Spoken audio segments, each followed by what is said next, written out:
बच्चों इस वीडियो में हम लोग सॉल्व करेंगे एनसीईआरटी के एक्सरसाइज 13.1 का क्वेश्चन नंबर 16 और 17।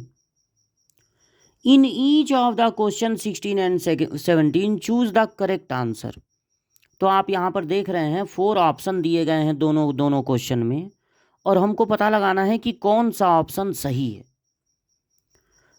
ये जो क्वेश्चन है उसमें आपको ज़रूरत पड़ेगी कंडीशनल प्रोबेबिलिटी की।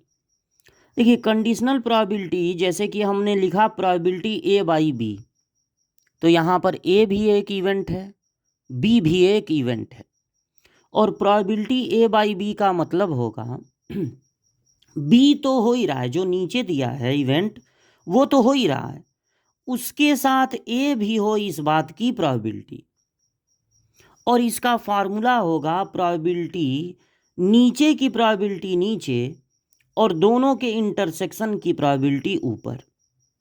इसी तरह प्रोबेबिलिटी बी बाई ए का मतलब होगा ए तो हो ही रहा है, उसके साथ बी भी हो इस बात की प्रोबेबिलिटी।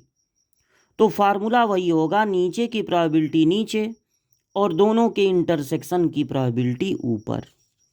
तो यहाँ पर प्रोबेबिलिटी ए दिया है 1/2, प्रोबेबिलिटी बी दिया है 0, तो पूछ रहा है कि प्रोबेबिलिटी ए बाई बी कितना होगा।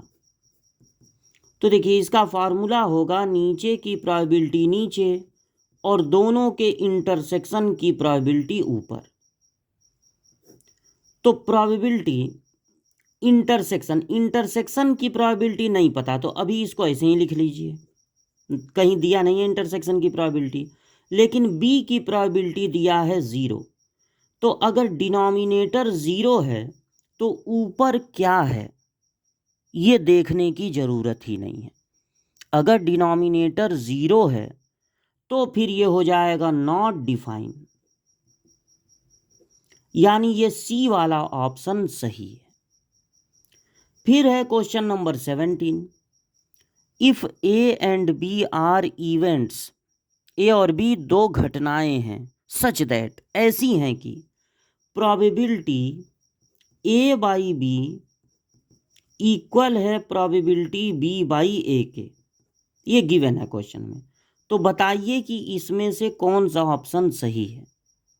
तो प्रोबेबिलिटी ए बाई बी का फार्मूला होगा नीचे की प्रोबेबिलिटी नीचे और दोनों के इंटरसेक्शन की प्रोबेबिलिटी ऊपर, और यहाँ भी होगा नीचे की प्रोबेबिलिटी नीचे और दोनों के इंटरसेक्शन। आप इंटरसेक्शन में बी इंटरसेक्शन ए लिखिए या ए इंटरसेक्शन बी लिखिए, इसका मतलब होता है दोनों में कॉमन, तो उसमें कोई फ़र्क नहीं है, चाहे इंटरसेक्शन बी लिख दीजिए या बी इंटरसेक्शन है। तो ये दोनों कैंसिल हो गए, दोनों साइड में है, बचा 1 probability B equal to 1 probability A. जब क्रॉस मल्टीप्लाई करेंगे तो आएगा probability A equal to probability B, यानी ये दोनों तभी इक्वल होंगे जब ए और बी की प्रोबेबिलिटी इक्वल हो, यानी ये जो डी वाला ऑप्शन दिया है वो सही है, probability A equal to probability B.